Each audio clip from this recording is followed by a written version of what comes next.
పితా పుత్ర పవిత్రాత్మ నామమున ఆమేన్. ప్రియమైన దేవుని సంతానమా, ఎస్తేరు కథను చదివినప్పుడు మనం ఒక రాణి కథను మాత్రమే కాదు, దేవుని గొప్ప కార్యాన్ని చూస్తాము. దేవుని పేరు ఈ గ్రంథంలో ప్రత్యక్షంగా కనిపించకపోయినా ప్రతి అధ్యాయంలో ఆయన చేతి పని స్పష్టంగా కనిపిస్తూ ఉంది. ఈరోజు మనము ధ్యానిస్తున్నటువంటి ఎస్తేరు జీవితాన్ని లోతుగా ఆలోచిద్దాము. ఎస్తేరు అనాథ, తల్లిదండ్రులు లేరు, విదేశీ రాజ్యంలో నివసించే యూదురాలు. బయటకు చూస్తే ఆమె జీవితం బలహీనంగా కనిపిస్తుంది, కానీ దేవుడు ఆమెను దాచిపెట్టి సిద్ధం చేస్తూ ఉన్నాడు. మరి మన జీవితంలో కూడా కొన్ని దశలు అర్థం కాకపోవచ్చు.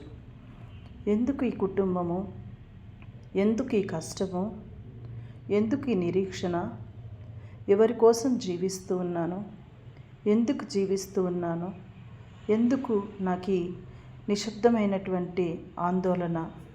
కానీ దేవుడు నిశ్శబ్దంగా నీ జీవితంలో ప్రణాళిక వేస్తూ ఉన్నాడు. నీ యొక్క జీవితం యాదృచ్ఛికం కాదు ప్రియ నేస్తమా, ప్రియ సహోదరులారా. మర్దకై ప్రభావము, ఆత్మీయ మార్గదర్శకత్వం. మర్దకై ఎస్తేరు జీవితంలో కీలక పాత్ర పోషించాడు. అతడు ఆమెకు భయపడవద్దని చెప్పాడు. ఎస్తేరు గ్రంథము 4:18 అతడు చెప్పిన మాటలు శాశ్వతం. ఈ కాలమునకే నీవు రాజ్యమునకు వచ్చి ఉండవచ్చును. ఈ వాక్యము మనందరికీ వర్తిస్తుంది. దేవుడు మనల్ని ఒక ప్రత్యేక కాలానికి సిద్ధం చేస్తాడు. నీవు ఈ కుటుంబంలో, ఈ సేవలో, ఈ సంఘంలో, ఈ సమాజంలో, ఈ ప్యారిష్లో, ఈ పాఠశాలలో ఉన్నావంటే అది కారణంతోనే. 3వ అంశము ఉపవాసము, ఆత్మీయ యుద్ధానికి సిద్ధత. ఎస్తేరు 3 రోజులు ఉపవాసం ప్రకటించింది. ఆమె మొదట రాజును కలవలేదు, మొదట దేవుణ్ణి కలిసింది. తపస్కాలంలో ప్రియ సహోదరులారా, ఇది మనందరికీ గొప్ప పాఠము. ముందుగా ప్రార్థన, ముందుగా పశ్చాత్తాపము, ముందుగా ఆత్మ పరిశీలన. ప్రార్థన లేకుండా తీసుకున్న నిర్ణయం ప్రమాదం, ప్రార్థనతో తీసుకున్న నిర్ణయం ఆశీర్వాదం. 4వ అంశం భయం వర్సెస్ విశ్వాసం. రాజును ఆహ్వానం లేకుండా కలవటం అంటే మరణశిక్ష. అయినా ఎస్తేరు ఇలా ప్రకటించింది, నేను చచ్చినా చస్తాను. ఇది నిరాశ మాట కాదు, విశ్వాస ప్రకటన. దేవుని చిత్తం కోసం జీవితం సైతం అర్పించడానికి సిద్ధమైన హృదయం. తపస్కాలం మనల్ని ఇదే స్థాయికి తీసుకొని వెళ్తుంది. స్వార్థాన్ని చంపటం అండి, గర్వాన్ని విడిచిపెట్టడం, దేవుని చిత్తాన్ని ఎంచుకోవటం. 5వది దేవుని సమయపాలన. హామాను కుట్ర చేశాడు, రాజు నిద్రపోలేదు, చరిత్ర గ్రంథం తెరవబడింది. మర్దకై చేసిన మంచి గుర్తొచ్చింది. ఇది యాదృచ్ఛికమా కాదు, దేవుని సమయపాలన అద్భుతం. మన జీవితంలో కూడా ఆలస్యం అనిపించే దశ, నిశ్శబ్ద సమయం, సమాధానం రాకపోవటం, అవి అంతా దేవుని సమయానికి సిద్ధత. ప్రియ సహోదరి సహోదరులారా, దేవుడు ఆలస్యం చేయడండి, ఆయన సరైన సమయంలో స్పందిస్తాడు. కానీ మనం అనుకుంటాము దేవుడు వినటం లేదు, దేవుడు ఆలస్యం చేస్తూ ఉన్నాడు, మన ప్రార్థనకి విలువలు లేదని ఏదేదో అనుకుంటూ ఉంటాం. అదంతా తప్పండి. దేవుడు మనకి ఏ సమయంలో ఏది ఇవ్వాలో దానిని ఇస్తూ ఉంటాడు. ఎస్తేరు ఒక మధ్యవర్తి రూపం. ఎస్తేరు తన ప్రజల కోసం రాజు ముందు నిలబడింది. ఆమెను తనను ప్రమాదంలో పెట్టిన జాతిని రక్షించింది. ఇది మన గుర్తు చేసే అంశం ఏంటిదంటే, మన ప్రభువు అయినటువంటి యేసు, ఆయన కూడా మన కోసం మధ్యవర్తిగా నిలబడ్డాడు. మన పాపాల కోసం తనను తాను అర్పించుకున్నాడు. ఎస్తేరు ఏ విధంగానైతే తన ప్రజల కోసం రాజు ముందు నిలబడిందో, ఆమె ప్రమాదంలో పెట్టి జాతిని రక్షించిందో, మరి ప్రభువు కూడా మన కోసం తన ప్రాణం అర్పించటం ఇక్కడ ఎస్తేరుకి మన ప్రభువుకి ఒక ప్రతిబింబము. ఎస్తేరు ఒక ప్రతిబింబము, యేసు ప్రభువు పరిపూర్ణ రక్షకుడు. మరి ఈరోజు దేవుడు 7వ అంశం ఏమిటంటే, ఈ కాలమునకే నిన్ను నన్ను అడుగుతున్నాడు, నీ కుటుంబం కోసం నువ్వు ఎస్తేరు అవుతావా? నీ కమ్యూనిటీ కోసం నువ్వు ఎస్తేరు అవుతావా? నీ సంఘం కోసం ప్రార్థించే వ్యక్తి అవుతావా? అన్యాయాన్ని చూసి మౌనంగా ఉండకుండా నిలబడతావా? ఈ కాలమునకే నువ్వు ఉంచబడ్డావు. ప్రియ సహోదరి సహోదరులారా, ఎస్తేరు కథ ఒక రాణి కథ కాదు, అది ఒక సమర్పణ కథ, అది ఒక ఉపవాస కథ, అది ఒక ధైర్య కథ, అది ఒక రక్షణ కథ. కావున ప్రియ సహోదరి సహోదరులారా, మరి ఈరోజు మనం ఎస్తేరు కథను సాధారణ యూదురాలని, అనాథగా పెరిగిన అమ్మాయని, దేవుని ప్రణాళిక రాణిగా నిలిచిందని చెప్పుకోవటం కాదండి. ఎస్తేరు 4:14 చూసిన విధముగా ఈ కాలమునకే నీవు రాజ్యమునకు వచ్చి ఉండవచ్చునని. ఇది కేవలం ఎస్తేరు యొక్క మాట కాదు, ఈరోజు నీ కోసం దేవుని సందేశము. గుర్తుపెట్టుకోండి, ఇది దేవుని సందేశము. యూదులపై వినాశం, తీర్పు వచ్చింది. భయం, ఆందోళన, నిరాశ, ఏమి చేయలేని పరిస్థితి. కానీ ఎస్తేరు భయానికి లొంగలేదు. ఆమె ముందుగా ఏం చేసిందంటే ఉపవాసం చేసింది.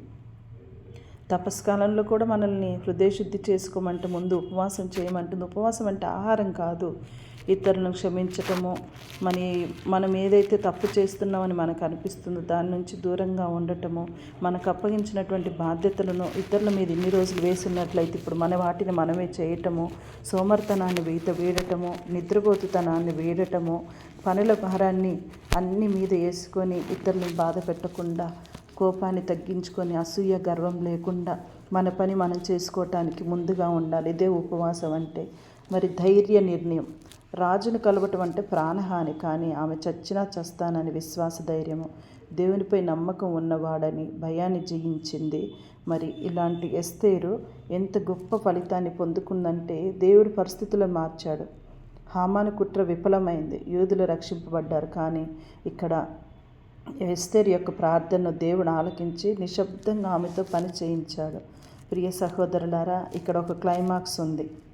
ఈ తపస్కాలంలో ఈ క్లైమాక్స్ ఏంటంటే ప్రార్థన. ప్రభువా, నన్ను ఎస్తేరులాగా ధైర్యవంతునిగా చెయ్యని ప్రార్థన చెయ్యి. సంక్షోభంలో పారిపోకుండా నిలబడే శక్తినివ్వని ప్రార్థన చెయ్యి. ఈ కాలమునకే నన్ను ఉపయోగించు అని ప్రార్థన చెయ్యి. ప్రియ సహోదరి సహోదరులారా, మన భయాలన్నీ విశ్వాసంగా మారాలంటే, మన జీవితాన్ని ప్రజలకు ఆశగా చేయాలంటే తపస్కాలంలో ఫస్ట్ మనలను మనం మార్చుకోవాలి. ఎక్కడ పొరపాట్లు ఉన్నాయో, ఎక్కడ తప్పులు చేస్తూ ఉన్నామో, ఎక్కడ మనమైతే పడిపోతున్నామో వాటినన్నిటి నుంచి కూడా మనల్ని దూరం చేయమని చెప్పేసి ప్రభువుకి మనల్ని సమర్పించుకోవాలి. ఎందుకంటే ఒక సాధారణ స్థితి నుంచి వచ్చినటువంటి ఎస్తేరు రాజస్థానానికి వెళ్ళింది కాబట్టి ఆమె దేవుని ప్రణాళికలో రాణి అయ్యిందండి. ఇక్కడ మనం నేర్చుకునేటువంటి పాఠం ఏమిటంటే, నీ స్థితి చిన్నదైన దేవుని ప్రణాళిక పెద్దది. నీ స్థితి చిన్నదైన దేవుని ప్రణాళిక పెద్దది.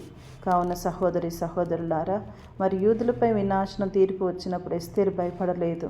మరి దేవుడు మనలను ప్రత్యేక సమయానికి సిద్ధం చేస్తూ ఉన్నాడు. కాబట్టి భయాన్ని జయించినటువంటి విశ్వాసం మనందరికీ కూడా ఉండాలి.